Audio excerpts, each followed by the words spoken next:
मातृभूमि न्यूज, मातृभूमि की आवाज, मातृभूमि के लिए।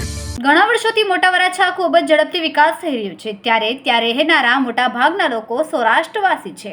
ત્યાં મોટી ઉંમરના વડીલો માટે શાંતિ કુંજની જરૂર હોવાથી ત્યાંના લોકો દ્વારા વોર્ડ નંબર 2ના ભારતીય જનતા પાર્ટીના કાર્યકર દિનેશભાઈ સાવલિયા તેમજ ઓલપાડ વિધાનસભાના ઇન્ચાર્જ હસમુખભાઈ હિરપરા અને વિસ્તારના મહામંત્રી ભાવિનભાઈ કરકર તેમજ તે વિસ્તારના વોર્ડ પ્રમુખને તેમજ નગરસેવકોને સ્થાનિકોએ રજૂઆત કરી હતી। ત્યાં શાંતિકુંજ માટે બીજેપીના કાર્યકરોએ ઓલપાડ વિધાનસભાના ધારાસભ્ય મુકેશ પટેલને રજૂઆત કરીને શાંતિકુંજ બને તે માટે રજૂઆત કરી હતી। આ મોટા વરાછા વોર્ડ નંબર 2 ગણાય, પણ ઉત્તરાયણમાં થોડો આ ભાગ આવે જે ડીમાર્ટ રોડ કહેવાય। ગોલ્ડન સિટી, ગોલ્ડન સોસાયટી છે અને બાજુમાં તરણકુંડ છે। એની બાજુમાં એક પ્લોટ એવો પડ્યો છે કે ઉપર હાઈ ટેન્શન લાઇન નીકળેલી છે, એટલે આ પ્લોટ કોઈ ભાડે રાખતું નથી। આ શેડવાળાનો હમણાં કોઈ ગ્રાફડો ફાટ્યો પણ એ જોઈ જોઈને વયા જાય છે, એ કે અહીંયા તો અકસ્માત થઈ જાય। તો વડીલો બેસે છે 50-60, લો રાઇઝના વડીલો બેસે છે। હાઈ રાઇઝમાં બધી સુવિધા હોય છે, પણ લો રાઇઝમાં અત્યારે 2 વ્હીલ મૂકવું અઘરું છે, જે આ 15 વર્ષથી લો રાઇઝ બનેલા છે ત્યાં। એટલે વડીલોનો પ્રશ્ન એવો છે કે ભાઈ અમને અહીંયા નાનું મોટું શાંતિકુંજ બનાવી દો, તો અમે સામાજિક કાર્યકર્તા જેવી અમે લેખિતમાં રિસીવ કરાવી। અમારા ધારાસભ્ય શ્રી મંત્રી છે મુકેશભાઈ, એની પાસે રિસીવ કરાવી, મેયર શ્રી, ડેપ્યુટી મેયર, સ્થાયી સમિતિ અને શાસક પક્ષના નેતા અને અહીંના કોર્પોરેટરો, આગેવાનો, વોર્ડ પ્રમુખો વગેરે વગેરે। તો હવે એ બધાએ ધ્યાન ઉપર લીધું છે અને એ લોકોએ કીધું છે ભાઈ અમારા અધિકારીઓ આવશે, મતલબ કે એસએમસીના ની સર્વે કરશે, જો બનાવવા જોગ છે તો 100% બનાવી દેશે અને બનાવવા જોગ તો છે જ।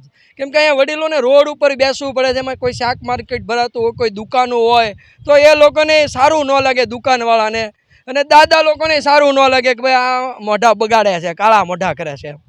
એટલે આ રોડ ઉપર બની જાય શાંતિકુંજ તો અહીંયા 50-60 વડીલો બેસે, એને એક આશીર્વાદ રૂપ થઈ જાય અને શાસન સારું છે, અત્યારે પોઝિટિવ કામ હાલે છે તો કરીએ।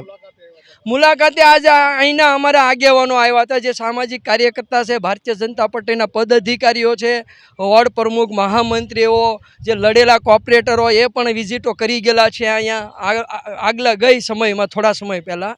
એટલે અહીંયા ચા પાણી નાસ્તો પણ લોકો કરાવે છે, એટલે એ ભાવથી અહીંયા આવ્યા હતા અને બધાની રજૂઆત સાંભળી અને એ આગળ રજૂઆત કરશે। મારું નામ હસમુખભાઈ હિરપરા। આ વિસ્તારમાં મોટા વરાછા વિસ્તાર છે। આ વિસ્તારની અંદર ઘણા સિનિયર સિટીઝનો બેસે છે, રોડ ઉપર બેસવું પડતું હોય, ઘણીવાર એને સોસાયટીની અંદર બેસવું પડતું હોય, તડકો હોય, તો એ લોકોએ એવી માંગ મૂકી છે એસએમસી પાસે કે ભાઈ આ પ્લોટ અમને બેહવા ઉઠવા માટે સિટીઝનોને આપે। તો એ લઈને અમે એ લોકોની વેદના સાંભળવા આવ્યા હતા કે ભાઈ આ શું પ્રશ્ન છે। એટલે એ લોકોએ બધી આવી વાત કરી કે ભાઈ અમારા આવો પ્રશ્ન છે, તો અમે સાંભળી અને હવે અમે જઈ અને એસએમસીમાં આ રજૂઆત કરશું, ધારાસભ્યશ્રીને રજૂઆત કરશું કે ભાઈ આ પ્લોટ આ લોકોને ફાળવવામાં આવે અને જે કાંઈ ડેવલપ કરવામાં આવતું હોય તે ડેવલપ કરી આપે। મારું નામ ભાવિન કરકર, વોર્ડ નંબર 2 મહામંત્રી। અમે ઘણા સમયથી આ વિસ્તારમાં તરણકુંડની બાજુનો પ્લોટ વડીલોની માંગણી હતી કે અમને બેસવા ઉઠવા માટેનું એક સ્થળ મળે અને એક શાંતિકુંજ ટાઈપનું જગ્યા ફાળવવામાં આવે। તો વસુભાઈને સાથે અમે આ વિસ્તારની મુલાકાત અને વડીલોની મુલાકાત ખાસ કરીને કરવા આવ્યા હતા અને અમે માનનીય મંત્રી શ્રી મુકેશભાઈ એમની સમક્ષ મૂકીએ અને વડીલોને એમને જે અહીંયા માંગ છે, માંગ પૂરી થાય એવા આશ્રયથી અમે અહીંયા આવ્યા છીએ અને ખાસ અમે સાહેબનું આ પ્રકારે ધ્યાન દોરશું।